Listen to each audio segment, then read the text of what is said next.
If it's kind of a genre blending kind of thing as far as the type of it. Hey, and I'm working on a mega game now. Recorder working. I'm sorry, say it again. We're recording now. All right. Welcome, everybody. Thank you, Dag, by the way. I appreciate that. Just to catch everyone up, we haven't been talking too long, but we've been talking about conventions and convention experiences, ranging from a basic bridge setup, monitors, touchscreens, etc., with a screen, and just kind of have people wrapped in a 12 by 12 space playing, versus going kind of big game LARP experience, which we've talked about in the past.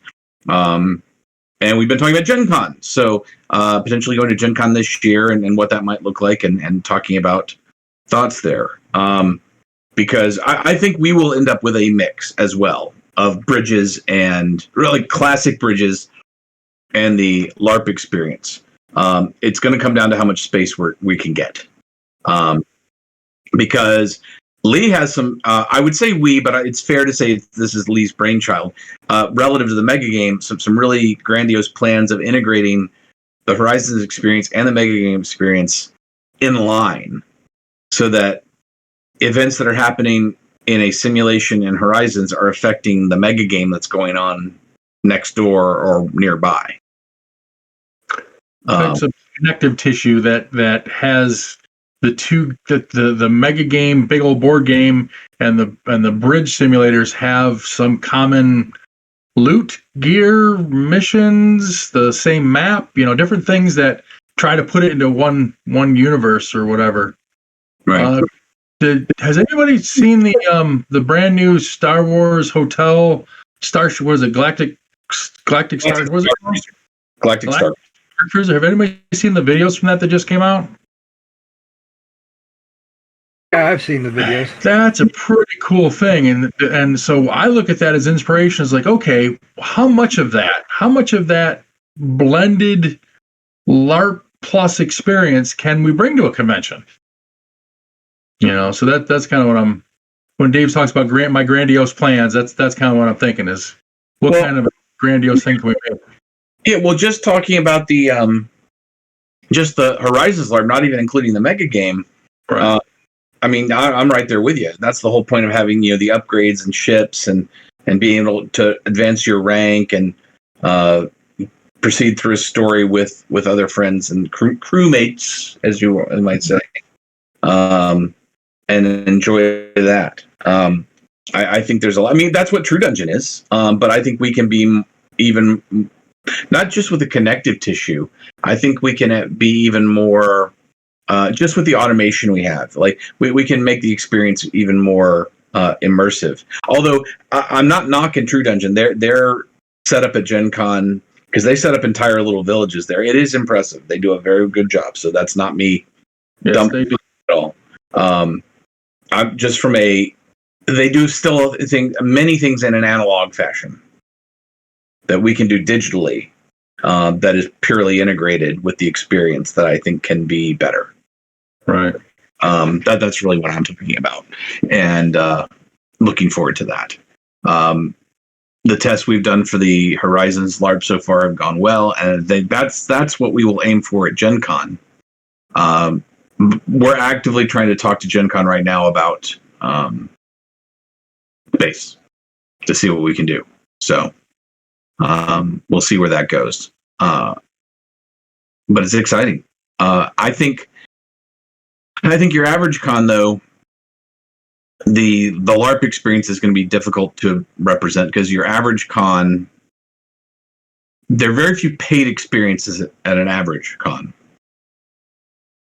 If there's something there, it's just part of the con, right? When you get to the Origins and Gen Con and PAX East and PAX West and PAX Prime and those conventions, it's a different topic entirely. I don't know that's true anymore. What do you mean? There's a lot of cons where you're expected to pay for signatures, where you're expected to pay for this and that. You mean experiences? That's a fair point, but I mean really I'm talking about experiences. Whether it's Artemis or Horizons or Empty Epsilon, I have not run into one where it's a pay to play scenario very often. That's really was my main point is it's so as that from that side of it, if I'm taking equipment to a con, right, that I'm they've given me space and I'm reimbursed in some capacity by the con for being there. And it may be, and again, it might be a certain size con where there's only 2 of us, right? There's not going to be enough people to do the NPCs and do game mastering and manage people checking in and checking out. There's more to it than just do they charge or not. The size of the con will dictate the complexity of the experience, in my opinion. Related, but kind of a sideline question. So with the big cons are the cons that seem to charge for the experiences almost across the board, right? Yeah, pretty much. Yeah. Where the little cons who try to do everything for free kind of stay little. MagFest is not. MagFest is the perfect example of that not being true. Okay. MagFest does not allow anyone to charge for anything. What kind of attendance do they normally have? 25,000 people. That's pretty big. That's pretty big. Well, they take over all of National Harbor, not just the convention stays. The convention activities stay in the Marriott, in the Gaylord National Harbor. That stays there. Well, yeah, it is a Marriott. It's a Bonvoy. But there are all the hotels on National Harbor are booked out for MagFest, and then the right before COVID, there were hotels down by. They had to get hotels in Alexandria for the overflow. And they had to bus people. It was again, 25,000 people. You're trying to fit that into hotels. Yeah. Do the math. So. Well, the problem with attendance numbers, regardless of what convention, is it depends on how they count their attendance. For example, if it's a 4-day pass, a lot of times conventions will account the people 4 times. Not because they don't. Not MagFest, not any of these cons we're talking about. Yeah, they. Oh, Gen Con used to do that way because that's one of the reasons why they used to get in trouble with the vendors was they would count the tickets out 4 times over 4 days. Yeah. Now, I don't know if Peter and them are still doing that, but I'm just saying it depends on the size of the Yeah, you don't like that doesn't. The cons I've been all involved with don't do that. It's tickets. Yeah, I don't talk to the East Coast cons, but none of them do it over here. Yeah, and MagFest is MagFest has been now for 3 years a nonprofit, so they have to do very transparent reporting on everything. So they can't, so a ticket sale, regardless of number of days, represents 1 attendee. And I can speak for MagFest. I can't speak for other cons. A ticket sold is one thing. A ticket actually redeemed, aka they check in at registration, is actually what they mark as attended. Because MagFest, some of this I can actually look up myself. MagFest has a system they built called Uber, long before Uber existed. They built it like 15 years ago. But the Uber system was built to manage and track everything, including I can go in and register all my staff members that are working in simulations, and I can mark off shifts. And they really made a robust system. It's not perfect, but you can see who has claimed their badge and who hasn't. And when you look at attendance numbers in that system, it only counts claimed badges. So the attendance numbers for MagFest the day before the con are 0. Because no one's claimed their badge. But I can't speak for other cons. I do know that MarsCon and RothCon, Farpoint, I don't know. I know Farpoint does it this way. I don't know about Shore Leave. Farpoint does it that way. Shore Leave does it that way. Balticon does it that way. BossCon does it that way. Aresia does it that way.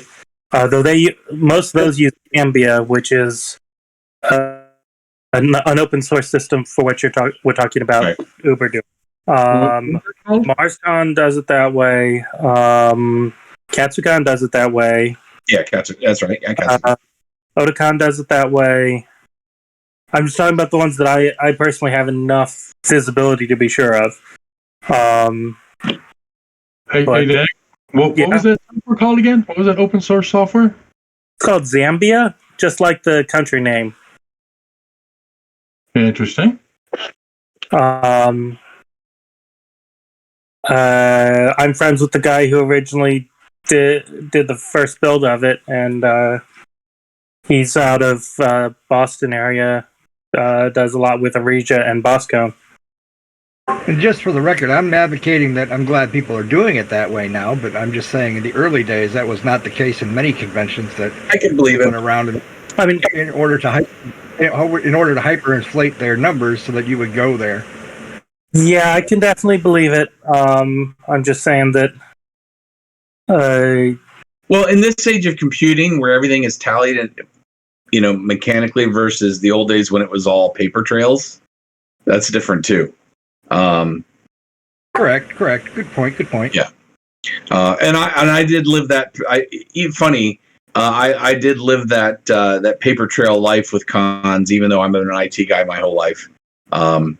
Maddeningly so. Even with in the Apple II years, it's like, why aren't you somebody bring one computer on site so we can do this crap the right way? And I was always shut down because computers were bad, man. So when I took over TD for Farpoint, the previous TD was doing the designs for the first year. Yeah. He FedExed them to me the day before the con, all on paper. This was 6 years ago now. And I'm like, what is this? Why are we working off of this? That's that's like the meme where you see the woman on the phone with the man. It's like, can you fax that to me? And he says, no, I can't do that from where I am. And she's like, where are you? I'm in the 21st century. Yeah.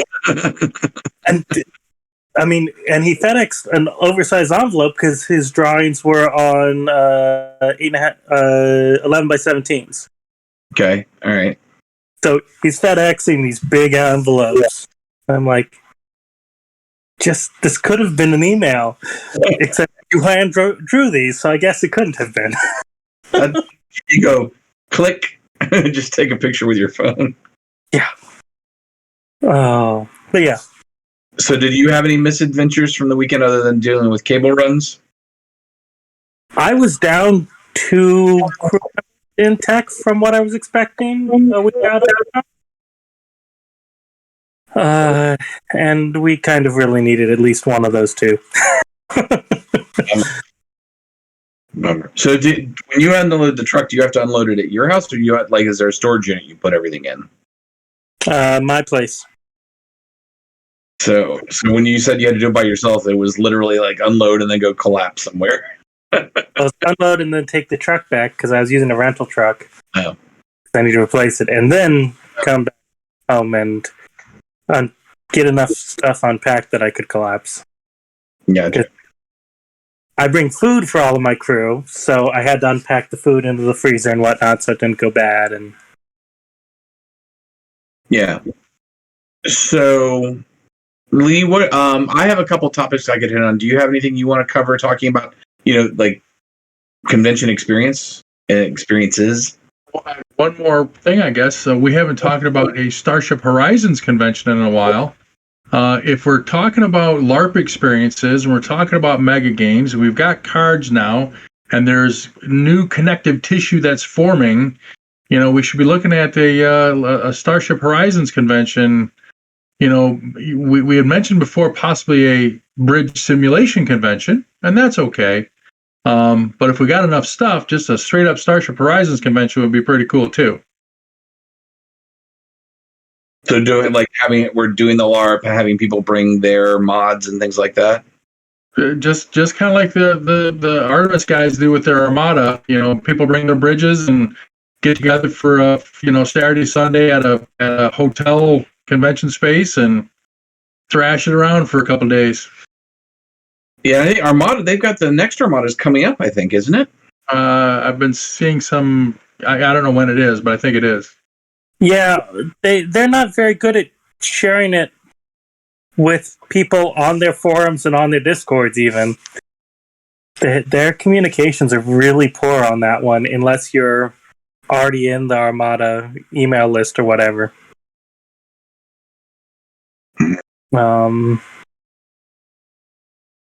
I keep hearing about them right after they happen.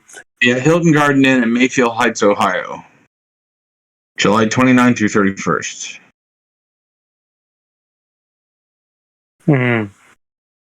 There's a couple of different science fiction, conventions that are around me, and I'm sure they're around the whole country. We could even try to just kind of glob on to something that already exists. The ease of online play with Horizons, if you do that. I missed that. Say it again. Yeah, say that again. I don't know if I'm coming through clearly because I said it several seconds ago, but my point is that with the ease of online play in Starship Horizons, I would love to see coordinated Horizons conventions in multiple locations and do multi-bridge play.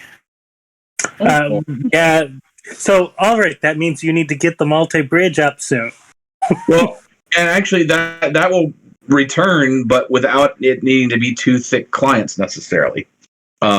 Like you'll have a thick client in both. It won't be the same. Like that's why I've disabled multi-bridge. It's not I know. I know it's going to be very different. I just on getting it back up.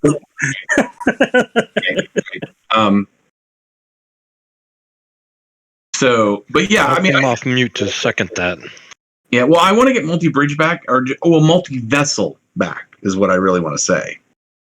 I actually tested out we had one crew where I only actually had three full crews the entire weekend, and then I had I had 5 other crews that were less than 6 for the entire weekend, which again very very very very light.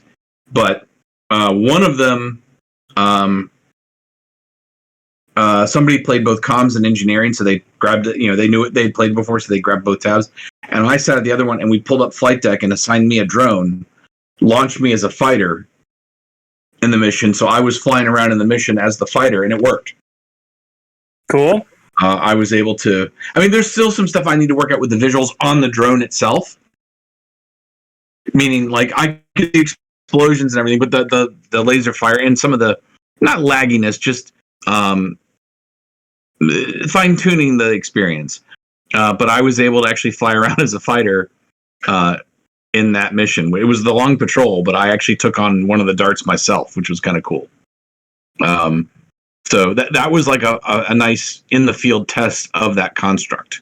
I just need to get the lobby screen together and fine tune the single play experience so that you could have a 10-person game where it's 6 bridge crew and 4 fighter pilots, right? But I can actually tell you how the new multi-bridge is going to work. When you get past 10, so I am going to allow for the license to allow you to have 10 players on a single license. That could be 6 bridge crew, 4 fighters. Could be 6 bridge crew, then a 2-person ship and 2 fighters. Like you mix and match, right? Do it as you will. But that idea. But let's say you wanted to do 2 full bridges, which is 12, right? Well, that exceeds the 10. So you'll bring up both copies of Horizons. You'll start similar to what you do today. You'll start a game over here. It'll be the lobby screen, similar. But over here on the clients, when it's basically going to validate that you have a licensed copy. And then hand the clients off to connecting to the remote server. So the license copy is really just there to validate you. So we're not trying to, because the existing the multi-bridge, which sort of worked. It sort of worked. It was never great. Is that it was trying to share data between 2, and both the vessels owned their local data, which is how a lot of games do that. But it needed a lot more time on it. But if we get to the fact where you get 3, 4, 5, 6 crews playing, right? You want to be able to be more diverse than that. So that model will be everybody will connect to the server through their browser, but what this means is I have to get fully rid of the classic renderer, which we're close. I mean, we were very close to getting rid of the classic renderer, and then you're truly a headless. What happens is you're a headless server, and you're good to go otherwise. So that's the model, and it does allow me in the future, by the way, to let someone on Steam pay for a seat. Like that doesn't give them the ability to mod anything. Doesn't get they can't create modules. They can't do all that stuff that a full license would do. But if they just want to hop in with a seat where it's above the 12, they could do it. So I'm exploring those different avenues, but it'll be something in that vein. That's pretty cool. Fluid. It's all fluid, but that is the plan. Because the web transport that's taking place with the data, meaning like the data that's going back and forth today, is already sufficient enough to run just directly to the browser. You don't need to go through a third party, aka another thick client. I think, did we lose Dag? We might have lost. Oh, okay. We didn't lose you entirely. But I was encouraged by the fact I ran an entire mission as a drone, and even FTL, by the way, as a drone to other star systems, and it all worked. I was very happy. That was the first field test of that. What's next needs to happen is, and we might be able to do this. I might be able to persuade. It won't be this week because I need more time on it. I need a little more time. But get Jazzy to run, say, long patrol, but with a full bridge and 4 fighters, just for fun. Why not, right?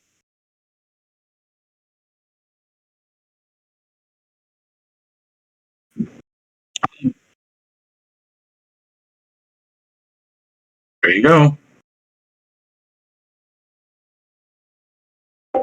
And conscious and not fried. Your brain won't be fried by then. It'll be only moderately so.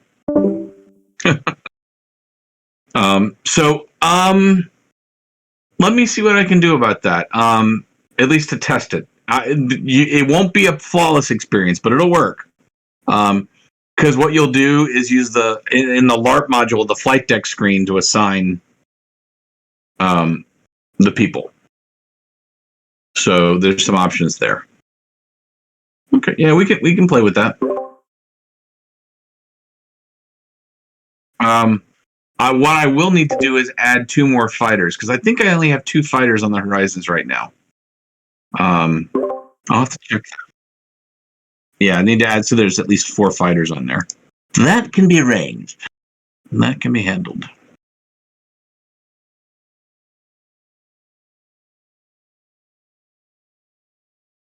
Yeah, 18 actually, I think.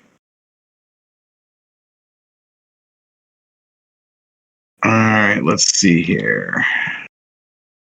I'm going to go ahead and modify get the other 2 on there.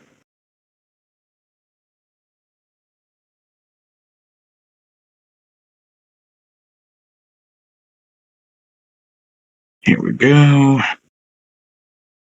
So I've got blue 1 and 2 and red 1 and 2 is what we'll do. All right, there we go. So that's in there.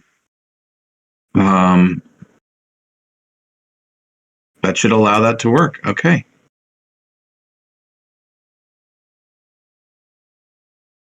All right. Yeah, Dag, you and I can ping each other on that tomorrow. I think Dag's gone. No, he's still there. Sci-Fi Gaming is also Dag. That's what he's streaming from.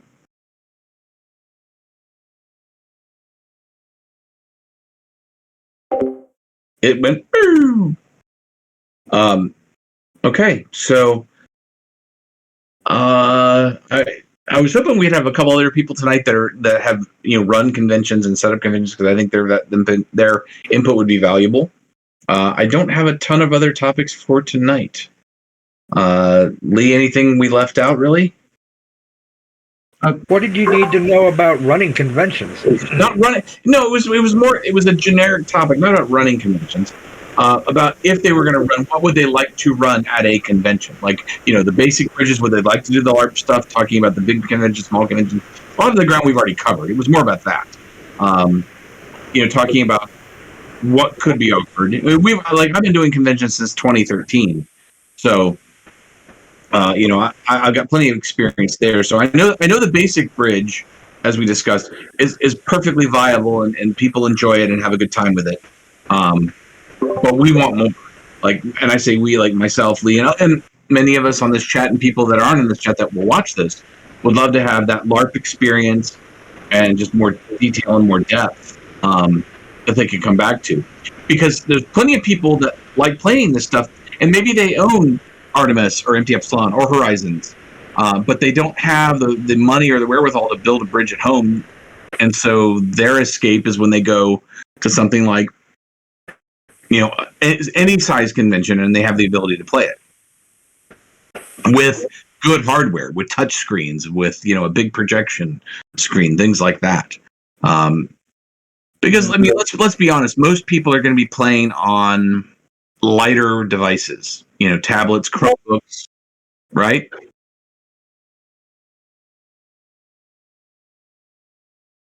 No, when I don't mean lighter physically, I mean more capably, like not touch screens. They're going to be more commonly laptops, keyboard and mice.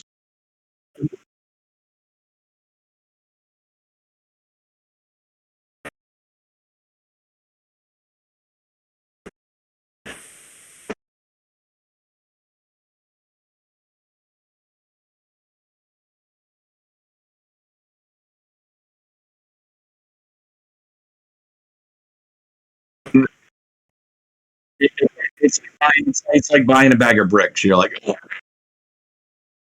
Although I have to say, I just built my first gaming PC in over a decade with a 3080 Ti in it and i9 and all that good stuff, and it's basically a little bit larger than a classic tower, but it's not that the weight's not that bad. I mean, I have old like Pentium class PCs that weigh twice as much as this thing. I was impressed. I was like, wow, I was expecting it to weigh a metric ton, but it wasn't that bad.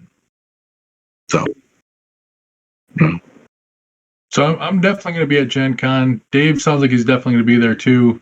With the LARP experience and the mega game stuff and the cards, this is new. So the question, my original question going into tonight was, what can we do? What should we do?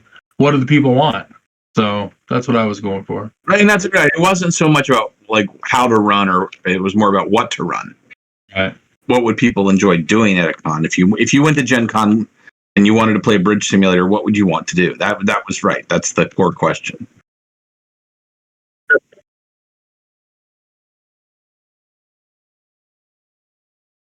Meaning, like how you mean, like built out sets, or? And that would be, see, now that's that topic right there. That's like a big con type thing versus a little con. Like you're going to do that at your Gen Cons and your Origins, because that's going to be like, a trailer with flats in it to get that set up, kind of thing, which is fine. That's what True Dungeon does. You're looking for more immersion, right? Is that what the full set's all about? Yeah, where you walk up and the doors go, all that kind of stuff.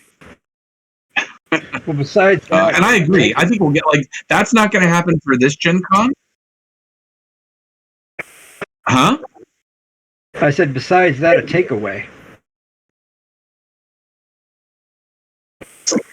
Right now, after the experience is over, I've got nothing to take away and show my friends and family other than a story. Well, that's what these are for. Well, not entirely, but I mean, they are meant to be mementos, right? Well,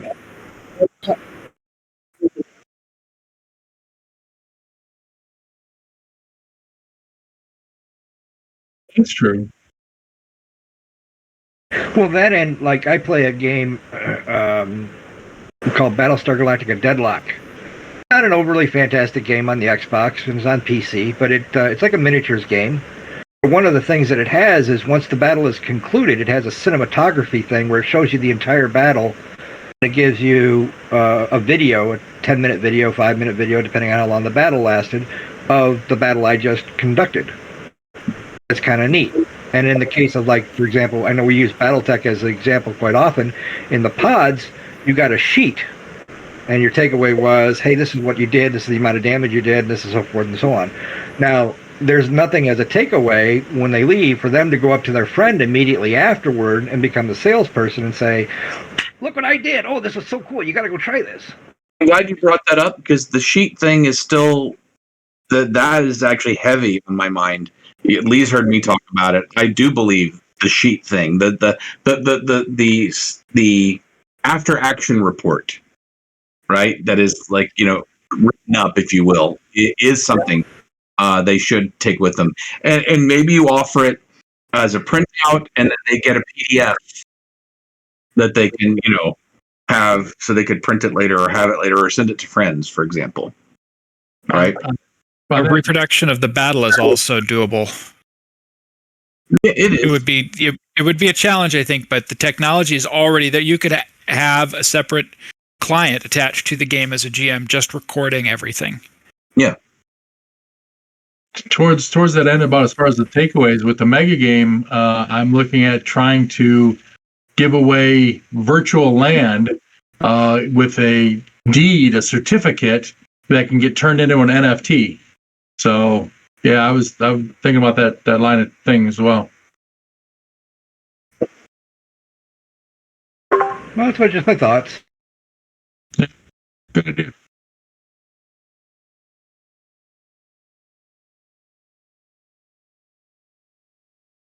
Okay.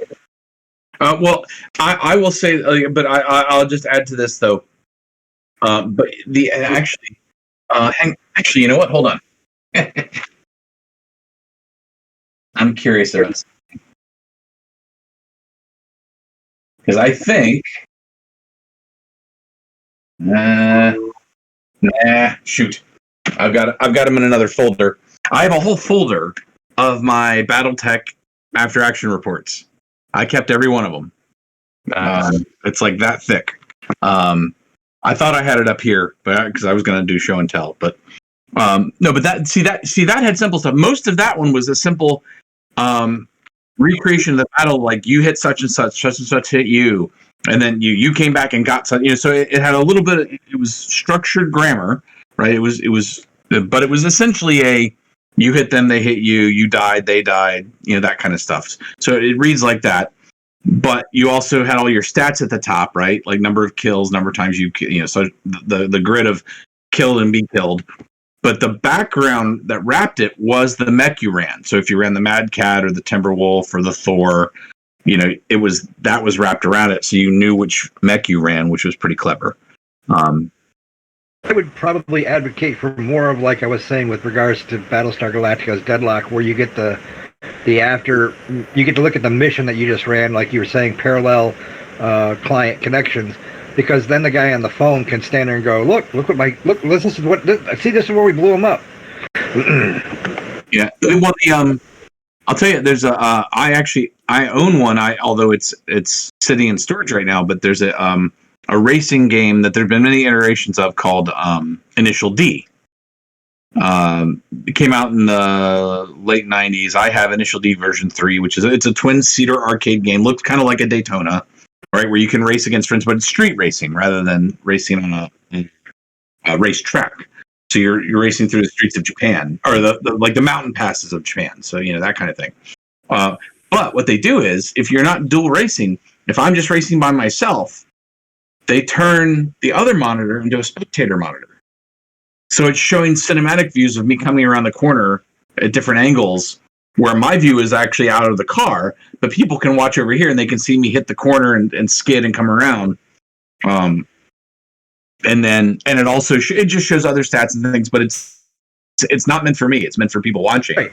And then Yeah, and then the whole time, like if I'm done, if I quit and walk away, it'll do the attract mode, but in between the attract mode, it'll show theatrical shots of the last race.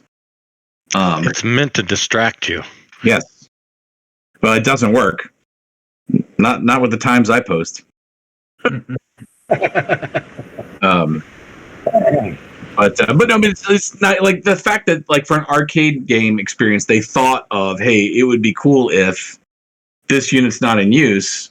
You get to see all the cool cinematic shots, and they thought through it, like figured out where to put cameras on turns, so when the car's coming around, it looks really cool. They figured all that out, and took the time. That just means the developers actually thought through that process rather than just slapping it on as some cool little extra. That as a developer, I appreciate that stuff. And like you were talking about once before, for the next crowd that's going to go in, that wouldn't be a bad thing to have set up as a monitor outside, where the next crowd can see what was happening in the battle and currently going on. I can tell you definitely, because remember, this is plot based. BattleTech is all just the BattleTech pods are just straight up kill or be killed. There's no secret plot or revealing any plot points. Whereas this will do that, unfortunately, right? Because you're telling a story in these. Right. If you've got that kind of a mission going, if you've got a mission going where you got bridge against bridge, that might not be the case. You're not likely to do that at a Gen Con. Okay. Because if it was all individual fighters, maybe. But it's interesting talking about multi-bridge. In the early days when I had multi-bridge working, it was actually working better before in the COVID years. But when we were testing locally, like local LAN, it always works better local LAN than it did over the internet. But when we were doing local LAN, every convention we took 2 or more bridges to, including MagFest, every time we tried to get people to play together, they're like, no. Because we want to play with our friends. Well, I don't care what they're doing. Is what kind of the attitude you get. I wasn't suggesting you play as cooperative. I'm suggesting you play in a PvP kind of environment, bridge against. That's my point. They actually want to play the story. We had that too. We had the PvP, the bridge on bridge thing. They didn't want to do it. I mean, and it was I said that was a regular response. We never had, and actually I can tell you definitively, we never had one group want to play another group. Now, this is at conventions where people are jumping in and wanting to just play and have fun. Your hardcore bridge sim folks, they will want to have fun playing other characters, playing other real people because it's a challenge. But your typical convention goer doesn't want to be bothered with another group. Well, because if you do a player versus player, then you can do tournaments and you can open up for all kinds of other things that you can't really do in the current environment. True. But you also that's more for like a MagFest. At a Gen Con, I don't see you doing that. I think you're losing revenue by doing that. Because if I'm doing my job right from a Horizons perspective, the value out of Horizons is not just it's a simulation, more of a simulation than the other bridge sims. It's also that we're telling an actual story. There's an actual mission plot and an arc that you go on. Whereas if we're just doing deathmatch type stuff, I feel like we're overcharging for that. But you also occupy multiple bridges by doing it. Well, I'm curious how Artemis does that then. They don't really. Not at conventions. At Gen Con, they don't do. I can tell you definitively, they don't do bridge plus bridge. They do it online for their set. Like the one guy does those sessions online on weekends. He'll do that. The 36 or whatever they've done before, or even more than that, maybe. I don't know. They've done all that. I remember reading several places where they do it at Armada, their convention. Oh, at Armada. Well, that's the Artemis Con, though. I mean, let's be fair.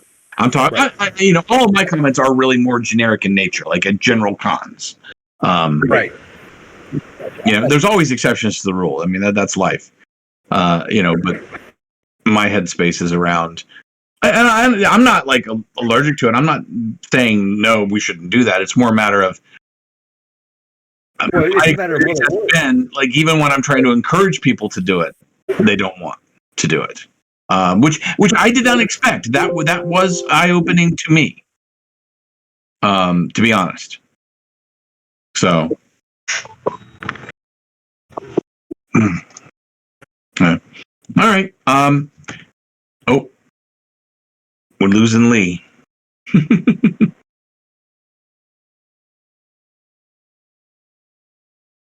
Anybody have any other random thoughts about convention experiences, whatnot? Because I mean, as Gen Con evolves, if we actually do officially get a space, we'll definitely talk more on the Tuesday nights about what we want to do at Gen Con and what we're going to be doing at Gen Con and getting more and more feedback. So I think that'll be good. Excuse me. But I think if nobody has any other thoughts, at least for tonight's chat, we'll call it a night. I don't want to keep anybody longer than we need to. And oh, oh, all right. Good night, everybody.